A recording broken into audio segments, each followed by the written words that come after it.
सर्दियों की शुरुआत हो गई है और आज के इस वीडियो में हम जानेंगे कि हम अपने न्यूबॉर्न और इन्फेंट्स की सर्दियों में स्किन केयर कैसे करें जिससे उनकी जो स्किन है वो ड्राई ना हो और वो हेल्दी रहे।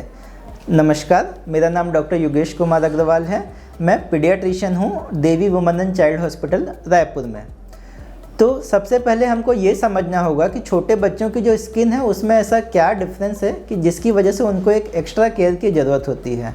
तो जो छोटे बच्चों की स्किन होती है उसमें वो इमेच्योर होती है। अगर आप उसकी तुलना एक एडल्ट स्किन से करेंगे तो उसमें कुछ लेयर जो होती है छोटे बच्चों की स्किन में वो कम होती है, जिसकी वजह से उनमें मॉइस्चर को रिटेन करने की क्षमता कम होती है। इसलिए उनकी स्किन नॉर्मल एडल्ट्स की तुलना में जल्दी ड्राई होती है, जल्दी रूखी हो जाती है। दूसरा क्या है कि जो न्यूबॉर्न बेबी होते हैं या 3 मंथ्स तक के बेबी होते हैं उनमें थर्मो रेगुलेशन पुअर होता है। अब थर्मो रेगुलेशन को अगर मैं सीधी भाषा में समझाऊं कि बच्चा वातावरण के हिसाब से अपना तापमान नियंत्रित नहीं कर पाता है। जैसे अगर हमको गर्मी लगती है तो हमें पसीना आता है तो हमारा टेम्परेचर कम हो जाता है, लेकिन न्यूबॉर्न बेबी और जो 3 महीने से कम के बेबी होते हैं उनमें थर्मो रेगुलेशन की क्षमता कम होती है।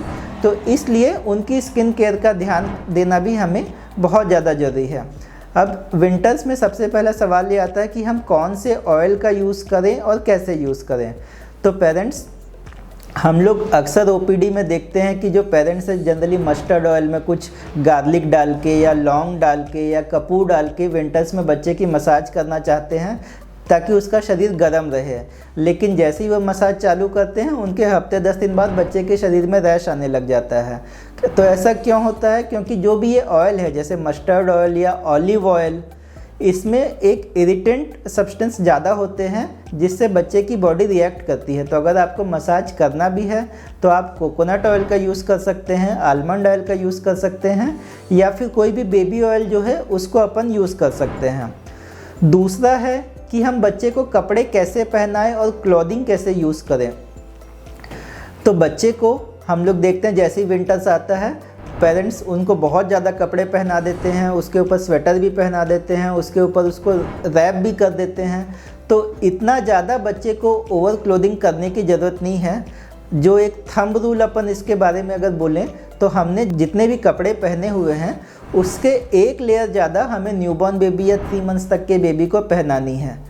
और हमें मोटे कपड़े की बजाय पतले कपड़ों की अगर हम लेयर पहनाएं तो वो ज़्यादा इफ़ेक्टिव होती है बजाय एक मोटे कपड़े के।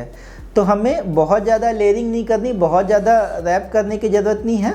आप पतले कपड़ों की लेयरिंग यूज़ करें तो उससे बच्चे को ऑटोमेटिक विंटर्स में ठंड लगने से बचाव मिलेगा।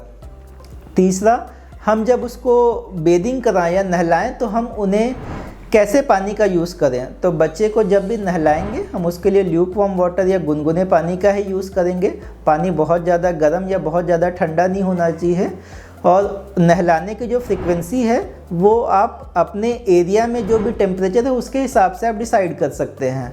नहलाते समय हम इस बात का ध्यान रखेंगे कि जो भी बच्चों के एरिया ज़्यादा गंदे होते हैं, जैसे जो गर्दन वाला एरिया है या फिर जो अंडर आर्म्स का एरिया है या बच्चे के जेनाइटल्स हैं, उसको अच्छे से क्लीन करें। बच्चे के सर में पानी लास्ट में डालें और उसको फटाफट से ड्राई कर लें। नहाने का समय 2 से 3 मिनट का ज़्यादा सर्दियों में ज़्यादा नहीं होना चाहिए। उसके बाद चौथी जो ज़रूरी चीज़ है वो है कि मॉइस्चराइज़र का एप्लीकेशन अपन कैसे करें। तो सबसे पहले हम ध्यान रखें कि ठंड के समय बच्चों के बॉडी में ड्राइनेस बहुत ज़्यादा होती है तो उनको मॉइस्चराइज़र अप्लाई करना बहुत ज़्यादा ज़रूरी होता है।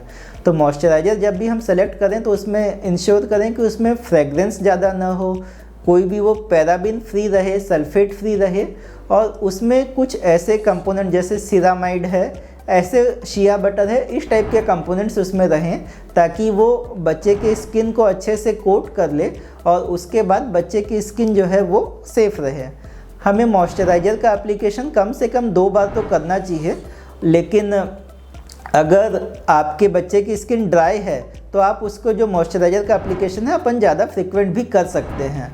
जो नहाने के लिए सोप है, हमें इस बात का ध्यान देना है कि सोप जो है वो माइल्डली एसिडिक पीएच का होना चाहिए। उसकी पीएच ज़्यादा फ्लक्चुएट नहीं होनी चाहिए और वो भी ज़्यादा सेंटेड ना हो, पैराबिन फ्री वगैरह हो।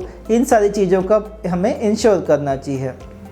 और लास्ट है कि बच्चे का हाइड्रेशन हमें मेंटेन करना है, क्योंकि अगेन अगर हाइड्रेशन मेंटेन नहीं रहेगा तो भी बच्चों की स्किन जो ज़्यादा ड्राई होती है। तो अगर बच्चा ब्रेस्ट फीड करता है तो उसे समय समय पर ब्रेस्ट फीड कराते रहें, और अगर बच्चा थोड़ा बड़ा है तो उसे अपन लिक्विड इंटेक का उसका ध्यान रखना है।